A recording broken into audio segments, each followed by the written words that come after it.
Hey everybody, it's Maxine Taylor with my Trumpology report for March 2018. And as I always do, I will go over Trump's chart and the United States chart and tell you what's going on astrologically. What I've observed and experienced is that hindsight is 20/20. And if you look at my previous shows and interpretations of Trump in the US, I think you'll be very impressed with the way astrology shows exactly what's going to happen. The thing is, we just don't know how it's going to manifest. We always have free will, and Trump has free will. More mundane charts are more accurate very often. You can predict more accurately. When I say a mundane chart, I'm talking about the United States chart, because that deals with masses of people, with masses of people, and so you can be almost literal in interpretation, but even then, we still don't know exactly how it's going to shake out. So I will do my best to enlighten everybody. Before I jump in, let me mention that my New Year's special is still available. If you'll go to my website, MaxineTaylor.com, you can take advantage of it. And those of you who are truly on the path and ready to take back your life, to no longer be a victim, to no longer be controlled by anybody or anything, to come into your full power, the truth of who you are, your true self, your authentic self. You are ready for my Take Back Your Life class.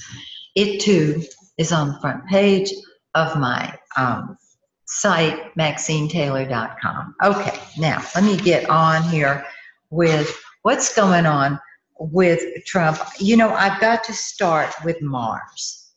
Normally I start with the sun, but I've got to start with Mars because from March 1st to March 3rd, Mars is sitting on his south node moon. Now, the south node is the area, traditionally an area of loss if you spend too much time there.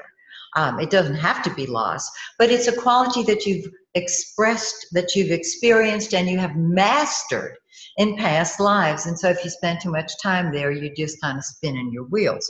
The moon is what we is our mother's message to us about where to look for your emotional fulfillment. And Trump has his moon in Sagittarius in the 4th house. And so he has lots of karmic ties, needless to say, with family members. I think most of us do. But that's a very important one for him. And he's very emotionally attached to his family. Well, today is the last day of February as I'm recording this. Yeah, I know I'm cutting it close, but I've been busy, all right? And recently, of course, his his son-in-law, Jared Kushner, was told that his security clearance has been revoked and that he will not get the highest security clearance. I hope I'm getting that right, but it deals with his security clearance.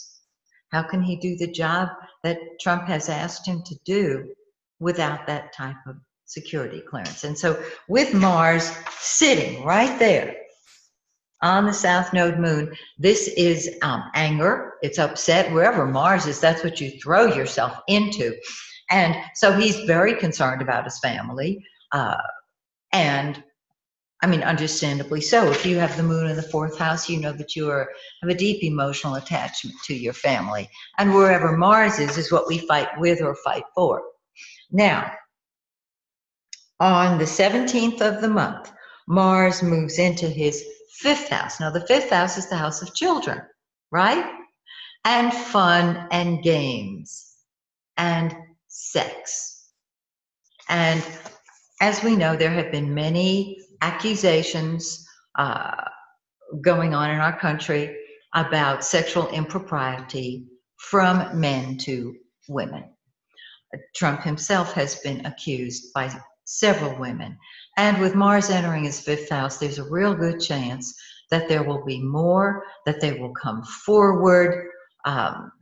It's traditionally, the fifth house is what I call the house of fun and games.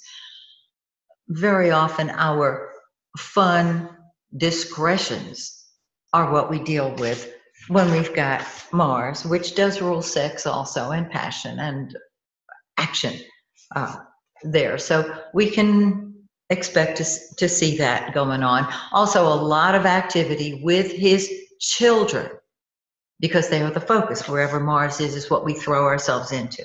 Okay, now let me start with, let me pull in the sun. The sun is the center of our life, right here. Right now, the sun is in Trump's seventh house of open enemies, litigation, contracts, partnership of all types, whether it's business partnership or personal partnership. However, on the 14th of the month, excuse me, did I get that right? Let me look here. Yes, on the 14th of the month, it enters the 8th house. Now, the 8th house is the house of other people's money. It's also, as many of us know, the house of secrets. And so his secrets will come, they may come to light, but he will certainly be putting his attention on them. We'll look at the United States chart in a minute, of course, to go into details on how it'll shake out publicly. But there's a lot of secrecy, a lot of privacy that can easily come to light, because the 8th house deals with secrets. And when the sun shines there, the secrets can surface to be dealt with.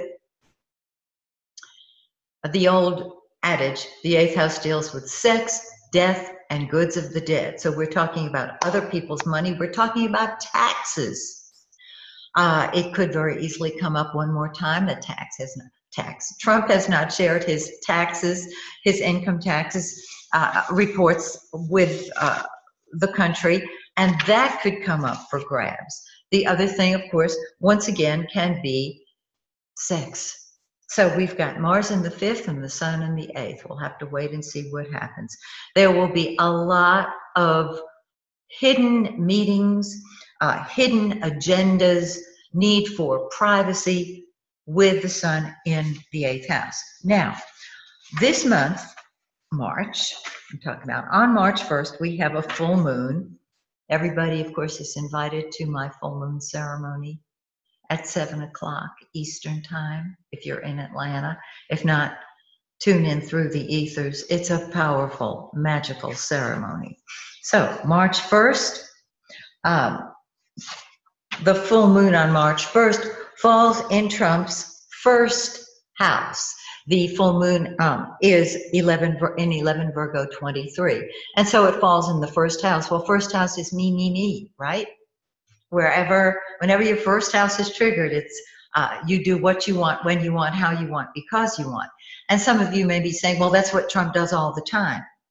But you know what I've been saying since August? We ain't seen nothing yet. Okay? And so there's a lot of me there. I was thinking with Mars in the 5th house, since it rules sports, it could very well be that he's spending more time golfing. But I think it may be more than just golf. Okay, moving back here. So the first house, full moon, tomorrow, March 1st, says, I'm doing what I want, when I want, how I want, because I can. And you know that when you have first house lunations, that's how it is. For Trump, even more so, because that's his nature. So we'll see that. Now, the new moon on the 17th. On the new moon, this is when energy starts to grow. On the full moon, that's when things come to a head. So get ready, because tomorrow, with that full moon, Trump is going to let it rip. And you might say, doesn't he always? Yes, and there's more indication that he's going to do it more so. Now, with the new moon in the hidden 8th house of sex, death, goods of the dead, we're going to find that more and more I don't know how many of his secrets will come to light, but they will certainly be on his mind and have his attention. I don't know if the press is going to share it. I don't know how it's going to come out, but we're going to deal with secrets with that new moon. And then the second full moon in March is on the 31st, and it sits on Trump's Neptune in his second house. Okay, Neptune, we know, is the planet of make-believe. It's wishful thinking. It is divine inspiration. But in the second house, there can be confusion about finances. And that may be what we're talking about here. Now, in Trump's chart, Neptune rules his 8th house of other people's money.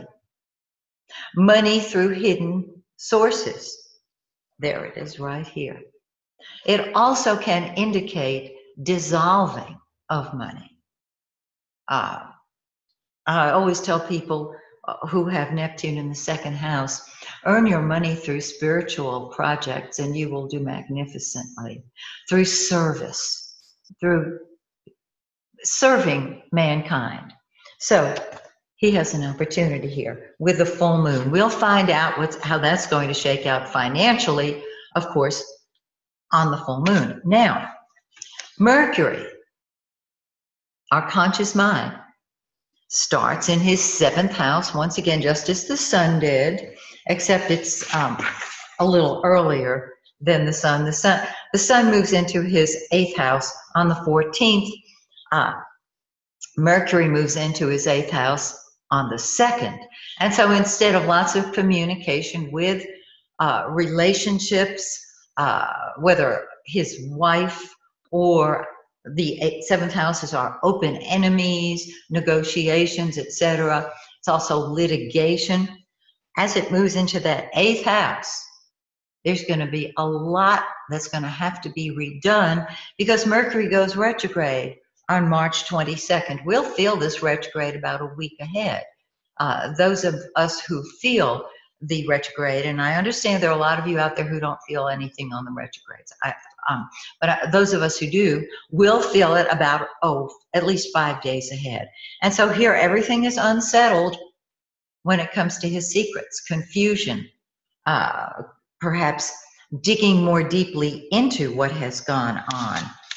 Mercury will not go direct until April 15th. Very interesting. Tax day. So what we've got here is he'll start talking about, looking at whatever he has kept private.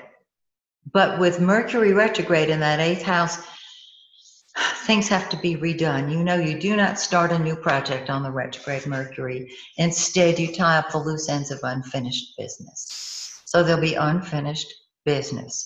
Some of you are, of course, are asking, will that deal with Mueller and his investigation? Since we're dealing with secrets, I would think it does, but it will be kept secret. I hope I'm making sense here. Okay, we've talked about Mars. And now we're going to talk about Venus and Jupiter, the two benefics, the good guys. All right, Venus, love, money, beauty, is in Trump's 8th house now. And so there is protection there in the area of secrets and the ability to create money through other sources. However, on the 24th of the month, Venus moves into his 9th house. And Venus blesses whatever area it's in. It brings joy, it brings happiness. 9th house is long distance travel. It's your higher mind, it's foreigners, foreign countries. So it can be foreign dignitaries coming to see us, although since it's travel, he's probably going to visit them. This is further than Mar-a-Lago. Now, Jupiter goes retrograde on March 9th, and Jupiter has been in his 3rd house. Let me see. Yes, it has been in his 3rd house for some time. Jupiter expands whatever it touches. Well, that's his communication. And you remember I've been telling you that we're going to hear more from him. And with Mercury, excuse me, with Jupiter retrograde, when a planet is retrograde, it appears to be moving backwards in the heavens. He's going to, I know that the press has reported that he has contradicted himself sometimes within the same conversation. But with Jupiter in the third house, there's more tweeting, more speaking, more talking. And when it goes retrograde, there can be more taking back of what was said and replacing it with new information. I hope I'm being clear on this. So this is the way Trump's chart looks. We've got, I think I've covered everything. Yeah. Now let's look at the United States chart. Hang in there. Talk amongst yourselves for a moment, please. Here we go. I want to have all of my information in front of me so I can be totally accurate. Now, some of you have said, well, why don't you just tell us what he's going to do? I have no idea what he's going to do. When I recognized that he was going to be president, I said, the diurnal chart that I used to make my predictions, when I looked at it the first time, I thought, no, there's no way he can be president because he doesn't have the indicators, the traditional indicators, the midheaven indication, the career, the public image, the universal indicators that are traditionally what we look for in the chart of somebody who would be our president. And then, because I said, there's too much me in his diurnal chart. Well, when I realized that that's his personality, and therefore he is going to be president, I realized, okay, all bets are off, because his presidency, the chart of his presidency was an anomaly. And so I can't tell you what he's going to do. I can tell you what we've seen, that he's gonna go off script. So big surprise. So let's look at the United States chart, and we'll talk about the, well, let me start with the sun and the new moons and the full moons. This month of March, the sun is in the United States 11th house. Now, as you know, the 11th house in somebody's chart deals with friends and group activities and all kind of lovely things. In a mundane chart, and I've read this to you before, but I think it bears repetition. In a mundane chart, the chart of a country is a mundane chart. It rules Congress and congressmen, the legislation, the treasury, all kind of community councils, city councils, and friends. So these would be the friends that the United States has, but it is also Congress and congressional hearings. And so there you have it. Well, now the lunations. The full moon on March 1st is right behind the 5th cusp. It's 2 degrees behind it. I use the Gemini ascending chart, by the way, 7 Gemini. When an eclipse, when a lunation, a full moon falls behind a cusp, there is a hidden influence in that area. And so the 5th house in a mundane chart deals with children. And of course, we've had those horrific shootings last week. Deals with fun and sports. It deals with sex. And when I said several months ago the 5th house deals with fun and games, I was euphemistically talking about the sexual allegations that were coming forward, not knowing how it was going to shake out, but knowing that it was headed our way, so to speak. Gambling, it rules theaters, it rules the birth rate, it rules it rules congressmen. The 11th house does rule Congress, and the 5th house can deal with congressional hearings, with stadiums, and with teachers. And this is very important because we've had a teacher strike in West Virginia just the other day. And of course, teachers and children were massacred in Florida. So we're talking about everything in those areas, fun and games, etc. Now, the new moon on the 17th is in right where the sun is. And that means things start moving forward in Congress, with congressional hearings, with the Treasury as well, and with our friends. I mean, countries that are our friends. Now, the final full moon is on the 31st, and it sits on our Saturn. Saturn is reality. Saturn is a reality check. It can be restriction. And in the 5th house, of course, that deals with children. It deals with fun and games. There can be certain restrictions that are made in gatherings of people if there's anything that happens at a sporting event. This can be a time when we get tougher, stronger restrictions placed on people.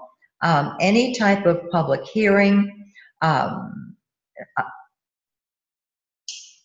When I think of the 5th house, and I think of stadiums, and I think of sports, I think of how important it is to have protection. I'm thinking of the concert, for example, that we had in Las Vegas, where there were horrific deaths. That's what I'm looking at here. And so it looks as if we're getting more responsible and taking more responsibility is my bottom line. I love that. I love it. Okay, that covers that. Now, let's talk about Mercury. Well, Mercury is going to go retrograde on the 22nd, and it is sitting there in the 11th house of Congress, congressmen, legislation, the Treasury, city and county elections, and councils. And so with Mercury going retrograde, we can start moving forward in this area, and then when it goes retrograde, there's a hurry up and wait feeling, and we back it up, and we don't act on it. We wait, hopefully, until Mercury goes direct on April 15th, and then things will start moving forward for us in the area of Congress, congressmen, and legislation of any type. Okay. Now, let's talk about Venus. Venus is the planet of love. It is it's goodness, it's joy, it's happiness. It is sitting in our 11th house. Now that's Congress. That's congressmen. That's the Treasury.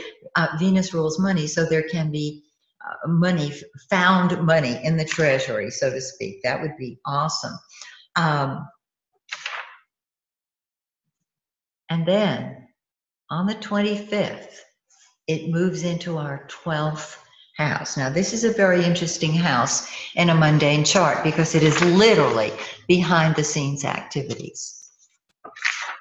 With the 12th house, we're dealing with spies, bribery, our hidden enemies, and so there can be progress made with our hidden enemies. Because remember, Venus produces blessings, not like Jupiter does. We'll get to Jupiter in a minute, but it does produce blessings. Our hidden enemies, hospitals, prisons, jail, institutions that are hidden, secret societies, and the welfare of people.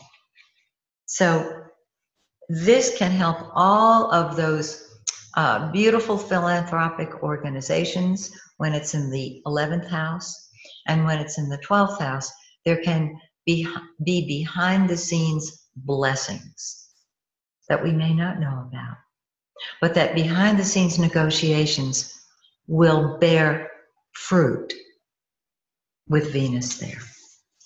I don't know who's going to be doing the private meetings, but they're going to be happening. And then finally, Mars. Well, Mars is warfare. Mars is passion. Mars is what we throw ourselves into. It's been in the 7th house. Now, we've talked about the 7th house before. International affairs, war, lawsuits, our open enemies, lawyers, politics, marriage, the lower courts, and the public in general. And so the public has been upset. Those areas that I've just described, that's where our attention has been. Now, on the 18th of the month, Mars moves into the secretive 8th house. It stirs things up, kids. It really does. The 8th, in a mundane chart, the treasurer, taxes, debts, escrows, losses, deaths, and secrets. And every time I see the 8th house triggered, I think of Mueller's investigation. It's going to be very, very interesting. Now, Jupiter is going retrograde. It's been in the 6th house. And of course, the 6th house deals with the military. It deals with our jobs. It deals with our health. We've had the flu running rampant. Civil servants, pets, food, animals, police and fire department, all of our civil servants. Jupiter is going retrograde, as I mentioned to you, on the 9th. It's going to stay retrograde till July, I believe. And so this means there is abundance and a reworking of those areas I just described: police, fire, jobs, the military, health, civil servants of all types. Very, very interesting. I think I've covered everything. I want to tell you how I don't usually give a personal note in my Trumpology reports. I save that for one of my other areas on my YouTube channel. But I think that those beautiful children in Florida are such wonderful young people. They are mature, they are wise, and I feel like these are our heroes. And we've obviously seen a groundswell movement across the country, maybe in other countries, of teenagers in school. I really do honor every one of those young people, and I say bravo to all of you. You are tomorrow's leaders, and tomorrow's coming up real soon. So I hope you've enjoyed this March report. If you have any questions, of course, please go to my website, shoot me an email, or if you have some wonderful, beautiful, uplifting comment to make, oh, I welcome that so much. Put it on my YouTube channel. And so, till next month, may the stars shine brightly on you and yours. May the stars shine brightly on the United States of America. And may the stars shine brightly on our entire planet. Peace out.